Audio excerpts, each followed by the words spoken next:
This is the last bit of wood that I can find. I only hope it's enough to start a fire. I'm gonna have to find some shelter out here in this cold, cold Canadian tundra. Cold. So cold. One match. Don't worry about me. I'll be fine. I'll send you another tape soon. I love you. And cut! Yes! Amazing! So good. You think it wasn't too over the top? Well, the one match bit. I really want my sisters to think that we're out here exploring the territories like the early people did. We're always canoeing down rivers, climbing mountaintops, sleeping in yurts. You're right. We are adventurers. We know how to rough it. Exactly. What's that? Oh, this is my compact wrist television. I don't want to miss my favorite reality Join TV us for series. this week's quiz song. Jamie, we do not need all of these fancy gadgets. We are going to explore this territory with our bare hands. To the land of the midnight sun. To the land of the midnight sun. Stay tuned to find out who will be voted off the rubber dinghy. In this episode of CG Kids, we head to Canada's Yukon Territory to explore Whitehorse, the wilderness city. We join 12-year-old Duran Fox in a really cool First Nations traditional game of stick gambling. And we check out the amazing wildlife of the Yukon, both present and past. In Jay's geology, I freeze, unfreeze, and freeze again as I check out permafrost. Snowmobiling, snowboarding, but no snowing down on this episode of CG Kids. Geographic Kids.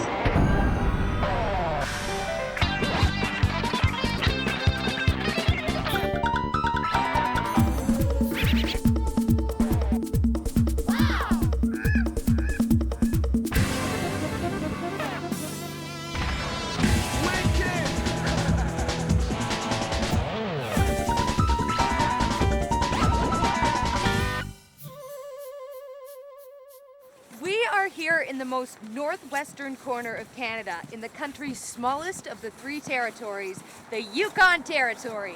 And we are going to explore the capital city of Yukon, Whitehorse, which is only about 700 kilometers from the Arctic Circle. Canada's northern territories have what is known as a subarctic climate. And that means the temperatures can range from a balmy 36 degrees Celsius in the summer to minus 50 degrees Celsius in the winter. And it's winter right now. Oh, yeah. Canada's three territories are the Yukon, the Northwest Territories, and the country's newest and largest territory, Nunavut. Whitehorse is in the southwestern corner of the Yukon and is the territory's largest city. It's not far from the bordering U.S. state of Alaska and the province of British Columbia. Whitehorse got its name from the treacherous waters of the Yukon River that run down the city's west side. The rushing waters resembled the flowing manes of stampeding white horses. The Yukon is the fifth longest river in North America at 3,185 kilometers. It goes up through the Yukon, all the way through Alaska to the Bering Sea. Whitehorse was settled about 100 years ago, not long after gold was discovered in the area's riverbanks. This rich mineral brought prospectors from all over to the Yukon seeking their fortune in gold. Today, Whitehorse has a population of 22,545, which is actually 74% of the territory's entire population. Before the gold rush, this city was a First Nations campsite, and many of the people who live here are of Aboriginal descent. We're here at the Kwanlundun First Nations village, and we're meeting up with 12-year-old Duran Fox. Duran is going to teach us the traditional sport of stick gambling. Three of a kind. Full house. Ooh. I think mine beats yours. Well, that's not exactly right. Hi, Duran. Hello. Jenny. John. Jamie, so you think you can show us how to really play? Yeah, sure, but would you first want to take a tour around the village? I would love to do that. This isn't how you play, right? No. There are over 1,000 Kwanlin members, and they include a mixture of First Nation groups. Duran took us to his grandmother's house to meet his family. This is my mom, Jacene. Hi, Mom. Hello. Hi. And this is my grandma, Effie. So tell us a little bit about your band. Within the Yukon, we have 14 First Nations. And out of those 14 First Nations, we have 7 linguistic groups. 7 different languages are being spoken? All of the First Nations migrated towards here when the steamboats were running for work purposes, for education. And as a result, this band is representative of all First Nations. So, Effie, did you do all of this work? Yes. This is beautiful. How long would it take you to... Oh, my goodness. Effie makes all of these slippers and moccasins out of moose hide. She does the intricate beadwork by hand. What kind of fur is that on there? This beaver. Beaver? Yep. It's so soft. I would think that beaver wouldn't be that soft. Buenos cheese, Effie.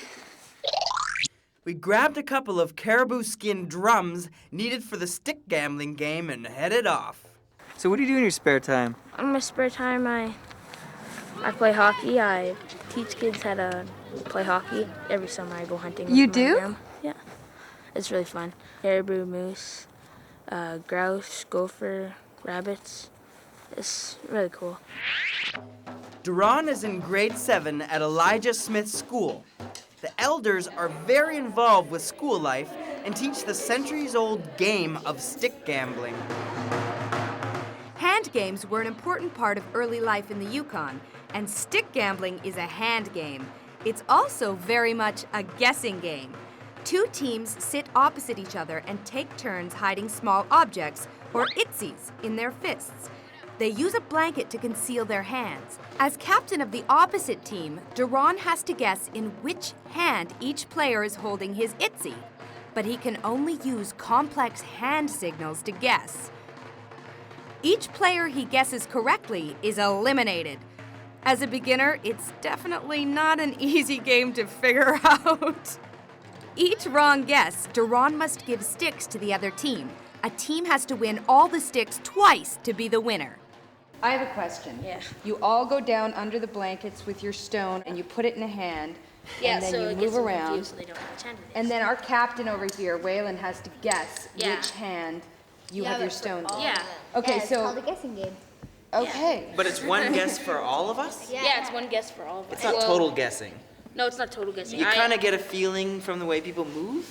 I just think of the move and what would I do if I was in their position. Well, I noticed one thing, is that when people are holding the stone, they'll hold that hand a little closer, and they might not move it as much as the other hand. Yeah, maybe a little. No? I don't know. That's my guess.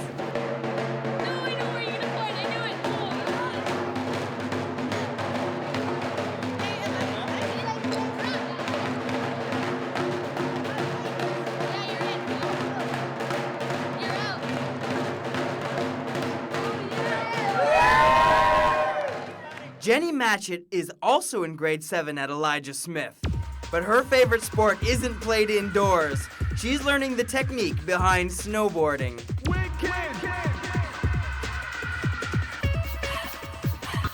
So what do you like the best about living in Whitehorse? Well, there's like no hustle and bustle. So like it's like space, open, not very many people. When you go to do something, it's just you and your friends, like out in the bush, like sledding or something like that. You know? It's just one-on-one. There's not like all these people. And the snow sports. Yeah. Lots of snow sports. That's great.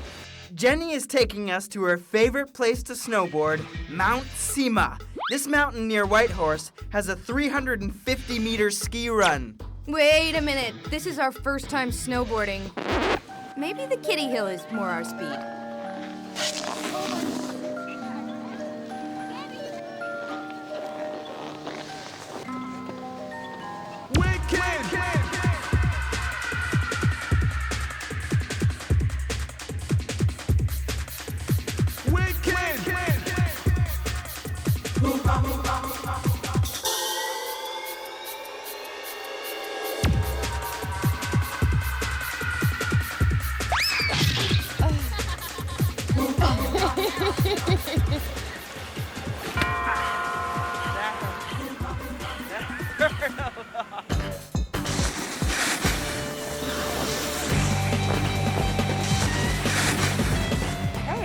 check him out. He's pretty good.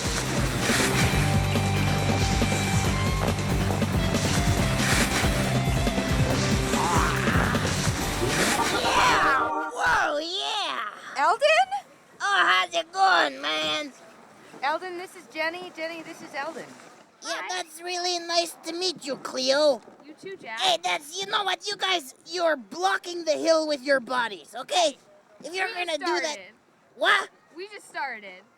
Yeah, well, I've been skiing since the early 1900s. Isn't snowboarding like a newer Like sport? a new thing? Oh, no, we used to do this on 2x4s. Sure you did. Oh, yeah, we used to rope our feet to the board and just go down the hill. We call it carving the vanilla, okay? That's snowboard lingo. Yeah, what's your guys' problem? You guys are butt surfers, that's what you are. This is our first time. Give us a break, Eldon. Like, I've never done it before. What do you mean? Well, you know what? We're gonna get good, and then we're gonna show you. Yeah. Okay, I'll see you in 40 years, okay?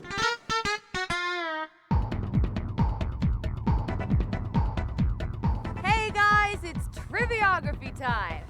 Shh! We have some real caribou to help us with the question. Hi, Bertha. The question is, what is tundra and taiga? Tundra and taiga? And it's not new names for Santa's reindeer. On tundra, on taiga, to the top of the porch. They're not reindeer, they're caribou. Whatever.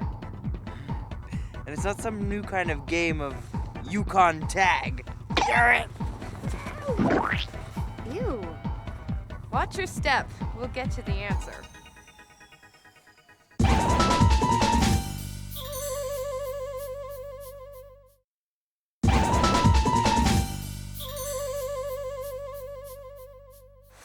We are in a region of Canada known as the Yukon, but thousands of years ago it had a different name, Beringia. The name refers to an ancient land bridge that joined eastern Siberia with Alaska and the Yukon. Now, the interesting thing about this land bridge is that while most of Canada was covered in ice during this time, Beringia had grasses and vegetation growing. And this offered food to some pretty gigantic ancient animals.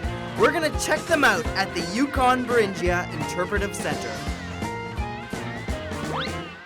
So this is a replica of a woolly mammoth? Yes, it is, and a big woolly mammoth at that.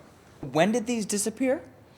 They became extinct a little bit more than 10,000 years ago around here. Wow. And how do you know that this is what they look like?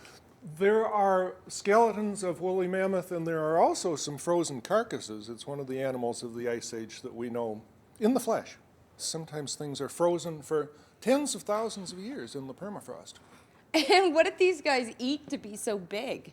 They were mostly grass eaters. They ate grass and they got that big? They did. And these animals actually wandered all over this area? Like if you lived back then, you could just wake up in the morning and see a giant mammoth? You could possibly, or maybe several of them, because they probably moved around in herds like elephants do today.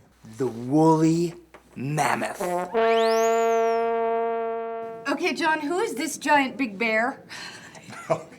This is called the giant short-faced bear, and it's one of the many kinds of Ice Age animals that aren't alive anymore today. This was the biggest and the tallest and perhaps the fiercest of the Ice Age carnivores. And what's he doing? Because it looks like he's making these wolves over here pretty mad. Yeah, he's stolen lunch, you know. They were actually the biggest scavengers. These wolves have killed a bison calf, but before they had a chance to start to eat it, he chased them away from their prey, and now is just about to eat wrong. it. Well, that was the way he made his living. What is this ferocious-looking thing? This is the scimitar cat, which is one of our big carnivores, about the size of a tiger, as you see. It was here at the height of the Ice Age, and apparently could make a dent in at least in the population of mammoth mastodon, perhaps able to kill young ones. Beringia was also the gateway to North and South America's very first people. They crossed over, tracking and hunting these incredible animals somewhere around 24,000 years ago. We know that they came well before the end of the Ice Age. They came from Asia, and they seem to have been the ancestors of the Athabascan people who still live here. How would these early people survive? Whoa! What is that? That was an atlatl dart. It was a hunting technology that developed after the spear and before the bow and arrow. During the Ice Age? Yeah, around that time and shortly afterwards. The atlatl and dart is one of the oldest weapon systems used by humans. The atlatl is similar to a bow and arrow in that it propels the dart sometimes up to speeds of 160 kilometers an hour.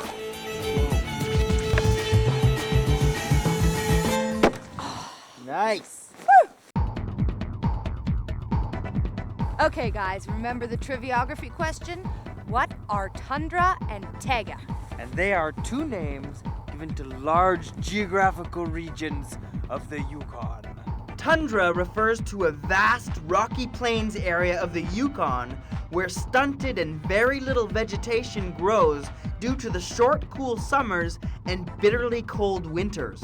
Tundra is found in most Arctic regions of the world and covers about 15% of the planet. Taiga is a Russian name for the region of boreal forest that circles the Earth just below the tundra.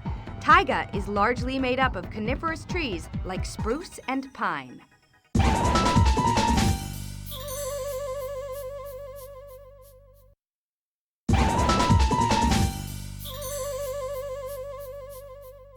We're here at the Yukon Game Farm and Wildlife Preserve just north of Whitehorse.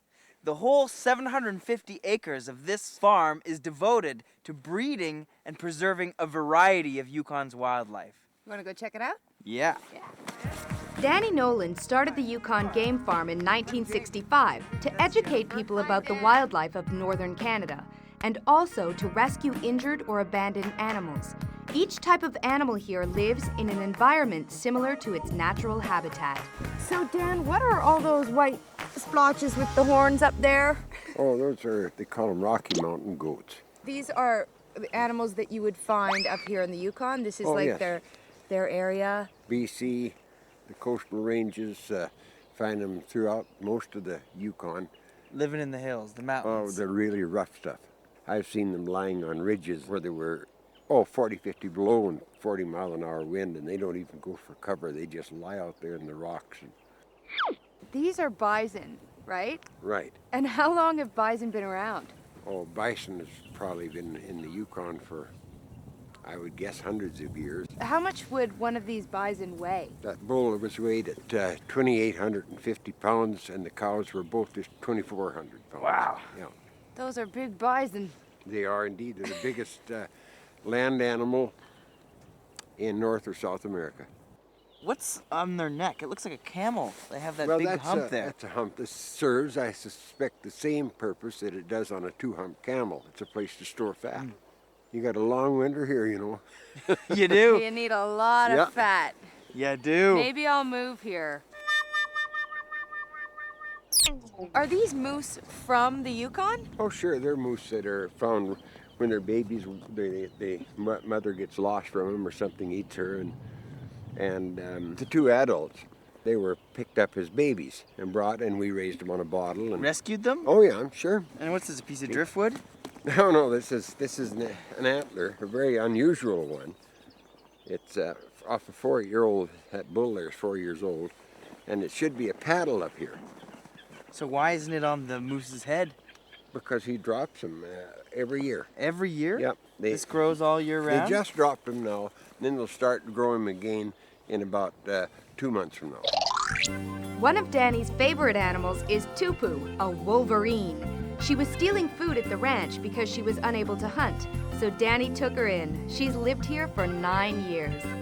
There we are. Okay. I love you. Sure, I love you. Oh. Hey, I'm standing in one of Canada's most common environments, a forest. There are 12 different forest regions in Canada. The largest by far is the boreal forest. It begins in the Yukon and travels over 8,000 kilometers southeast to Newfoundland. In contrast, Canada's second largest region is a very barren landscape known as the tundra. This region actually has no trees and occurs mainly in Canada's northern territories. One of the reasons that trees can't grow on the tundra is due to something called permafrost. If the ground remains at a temperature of 0 degrees Celsius or below, it's called permafrost. So how does this affect the soil and vegetation that is trying to grow? Let's find out. In Canada, about 40 to 50% of the land is affected by permafrost, mainly in the northern parts of our provinces and territories. In these areas, rain and snowmelt runs through cracks in the rocks and ground and freezes. The upper layer of the soil is called the active layer because as winter comes and goes, this area both freezes and thaws. Below this is the permafrost.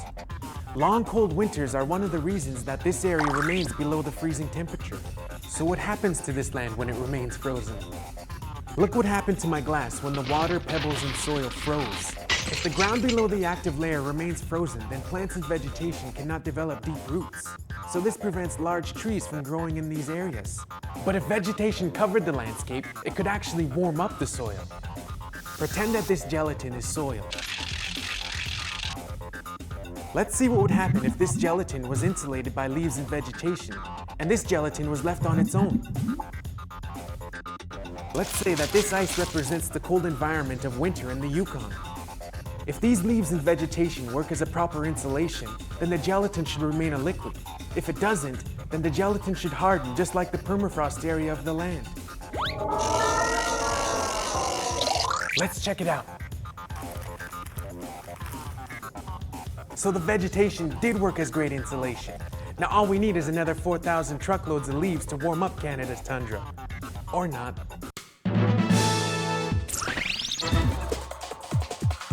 A fantastic fact about the Yukon is that it's often referred to as the land of the midnight sun. For nearly 3 months during the summer, the sun shines brightly for almost 24 hours a day. In the winter, on the other hand, darkness settles in and the sun hides for almost 3 months. This phenomenon takes place only above the Arctic Circle because the northern area of the Earth tilts on its axis toward and away from the sun. You cheated. Nah.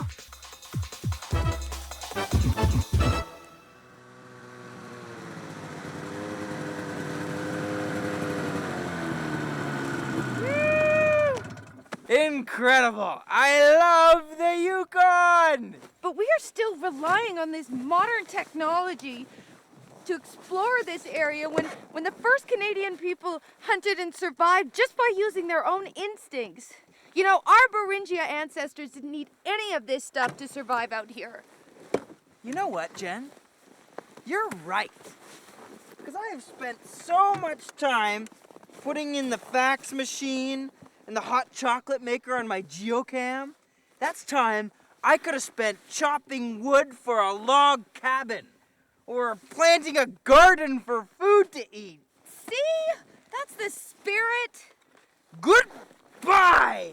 Woo! Good job! Yes! Let's go. All right!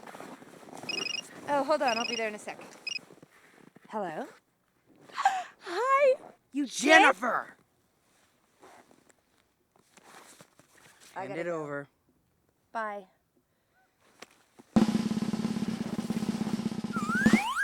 Right? Yeah. Yeah? Yeah. Okay, good. Let's go. Okay.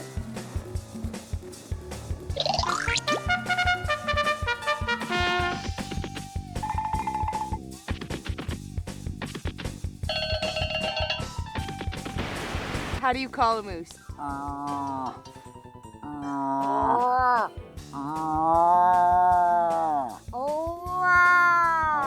No, you're not doing it right. Okay. Here, moosey, moosey, moosey, moosey, All right. moosey.